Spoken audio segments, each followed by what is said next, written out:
channel. This is Chosen One Testimony and I am Coco. And so, well, first of all, let me start by apologizing. I am not consistent at all. Lucky because there's just a lot to be done and school has, like, the semester has begun already. So like trying to make time to comfortably sit down and make more than 1 or 2 videos a week is becoming so tricky. But guys, let me just try and make 1 video a week that will be manageable for me, so that I can also deal with home chores and mic and school stuff also. Yeah, so let me just stick to once a week, but I have awesome things lined up and I pray to God that things will fall into place. Yeah, I'm going to be bringing people over to the channel to share their stories, to like just talk about stuff and all that. And I hope Jogo Miwika, and I hope it's just going to be like really interactive. And by the way, you guys, I'm still calling out to anyone that feels like they have a story to share, that feels like they've got something they would want to share.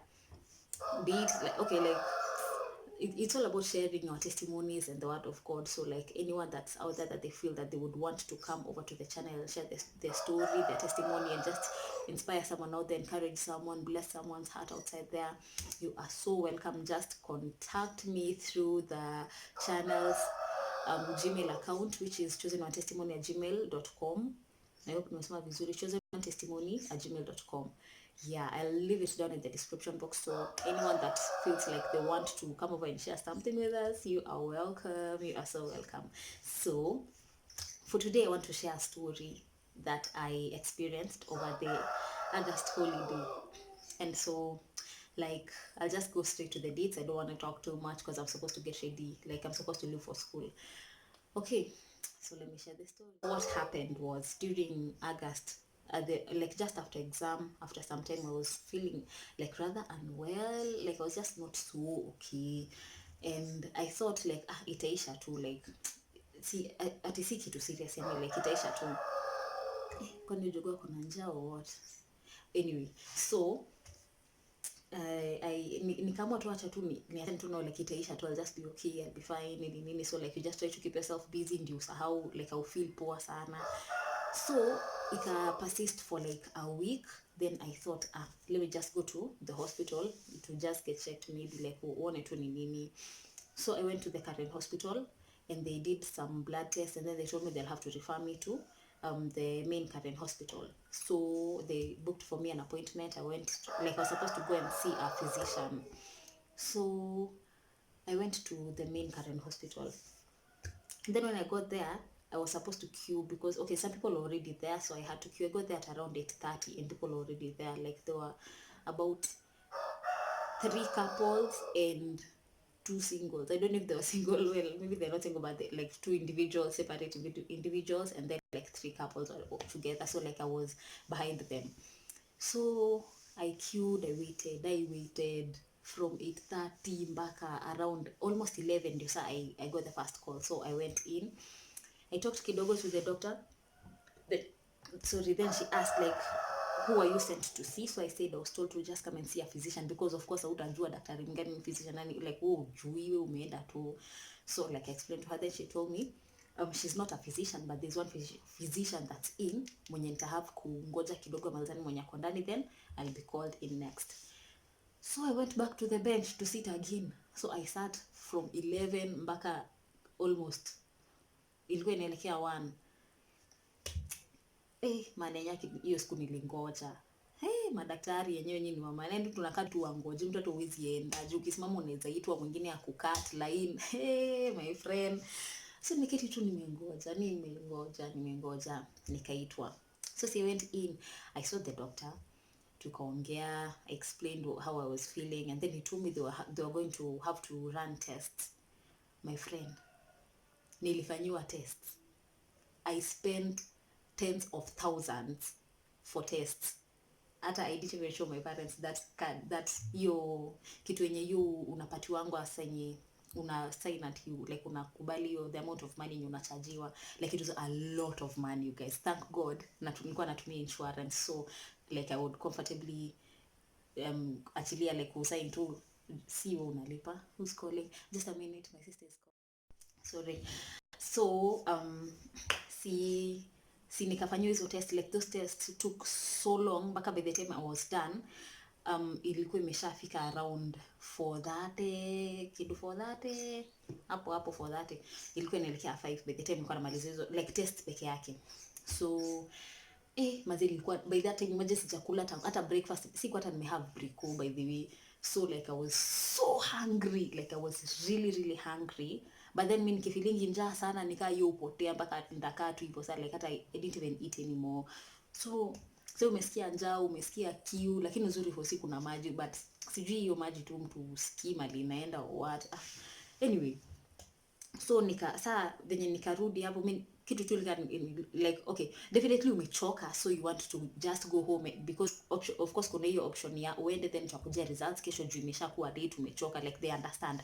So that was what I wanted to do, niwaambia chini tu mimi niende yenyewe nimechoka, nitakuja hizo results kesho. But then there was this thing ilikuwa inaniambia wewe kaa tu ngoje tu malizane, hakuna haja uende tena all the way then urudi tena kesho, like what's the point, you know what's the point, na ni holiday ulikuwa unataka like for me nilikuwa na plan to holiday tu nikae kwa nyumba tu nikae tu kwa nyumba tu ni relax ni rest and or like sikuwa hata nataka kutoka sana. So I was thinking hakuna haja ya kwenda then nirudi, but then bado una feel tu umechoka, so like the spirit is willing to wait but the flesh was too weak to wait, man. I just wanted to go home and rest. So there's this thing that was telling me just wait to maliziwe because there's one test that they still wanted to do for me but hawakuwa na what they needed to perform that test. So hiyo sasa ndio ningefaa kurudia sasa siku yenye watarestock hizo vitu yenye ungefaa kutumia for that test. Then I thought haitadhuru, yani like nikae tu ningoje nimaliziwe then niende tu mara moja niulize kama hiyo test si necessary, si lazima nifanyiwe.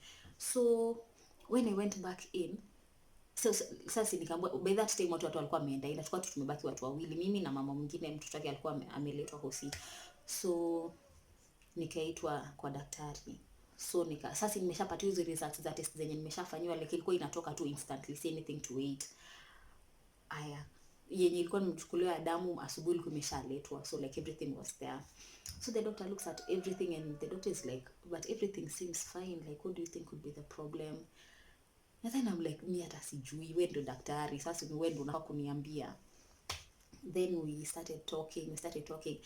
So by the way, from the way that doctor was speaking, like you could sense, I think mtu kameokoka, like you know his speech was just like ilikuwa tu sound kama tu ya mtu mwenye ameokoka, you know. And he kept referencing to, you know, God heals, you know, we only treat, we can do our best, but it is God that usually heals, you know, he's the only healer, we are not healers, we, you know, like yani alikuwa anashinda kurefer to God and his healing power and, you know, like just God. So I kept thinking to myself, huyu daktari ameokoka ananihubiria or what, like, you know. So sorry, alafu so tukaanza tu kuongea, so he started asking me some questions, like he was trying to, yani ni kama tu anakudunga tu ndio ongea about kitu, so like he started asking me some personal questions. Let me tell you, by the time I knew, we had talked for over an hour and I was crying because he touched some subjects in my life that were so personal and so deep, do I say deep, and just things that I had gone through, things that had happened to me, like alikuwa yani ananiuliza about if I have experienced loss or something nini. And so like he asked in a way that just like yani in a way hata haungekosa kusema, like unajipata tu umeshajibu, umeopen up about kitu yenye hata huko hata umefikiria for such a long time, then you're like, am I still hurting from this? And we spoke and it was so comforting, like I don't know, like I just opened up about so many things, okay, not so many things, about a few things. And I was really crying because I realized that I'm still bitter about some things, like how even after all these years I didn't even remember vitu kama hizo, hata sikuwa hata nafikiria vitu kama hiyo, but like you realize these are things I'm still struggling with. And I was like, wow.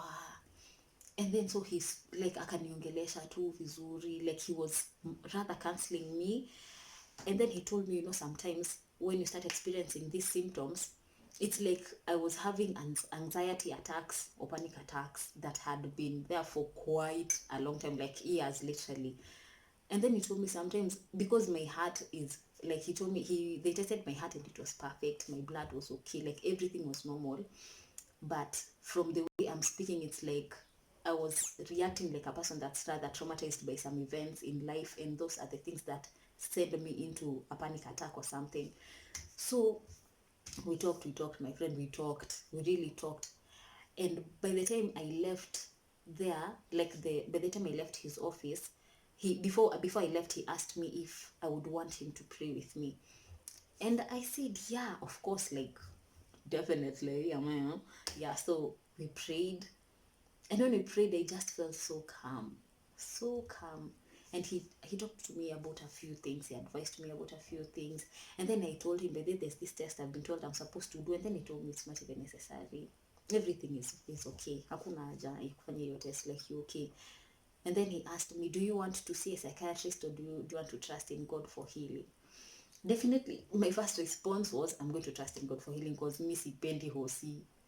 I don't like the hospital. So choose, I'd rather trust in God for healing than kushinda kujanga hosi for appointments. So acha tujaribu Yesu.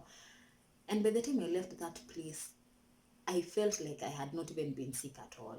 Sikuwa hata naumwa, like sikuwa hata na shida, mbona hata na shema, like sikuwa na any problem. And then I remembered, from the beginning of that week, I had been asking God, Lord, may you bring the right people into my life at the right time. That is a prayer that I learned from my high school principal. Her name is Mrs. Juliana Yegon. She's now the CEC, I bet, wa Bomet County. Sijui CEC meaning in full, but me anasimamia something in education ya county. So she used to tell us, always learn to pray that God will bring in the right people at the right time into your life. And so that is something that I really adopted. Like, I always pray that God will always bring the right people into my life at the right time. And so I felt like if I had left the hospital, ningerudi ningeona tule daktari mwenye nilikuwa naye asubuhi, and definitely angeni prescribe hizo appointments za kuona psychiatrist. Am I mad? I'm not mad. I'm not, okay, not like mad. I'm not like sina shida za akili or anything. But kuona psychiatrist si mbaya. They sometimes they help you like get ways to deal with stuff that you're going through or what. But they help a lot. I've ever seen one kitambo, and it really helped me a lot. But sahi nilikuwa nafikiria like, do I really need one? I don't. So acha tuende tu tutegemee Yesu. And so by the time I was leaving that hospital, I was more grateful than exhausted, because I thought like God had brought imagine kama ningeenda singeonana na huyo daktari, singe atafikiria maybe hizi ndo vitu zenye na deal now zenye zinani affect mpaka health wise, sometimes we bear a lot of pain in our hearts, a lot of things that zinatuuma na bado hatujai acha kudeal nazo and stuff like that. But like if God brings the right people at the right time, people who will encourage us, people who will pray with us, people who will remind us that God is above everything. Even the things that you're dealing with, these are to struggle now, like God is able to help you deal with them.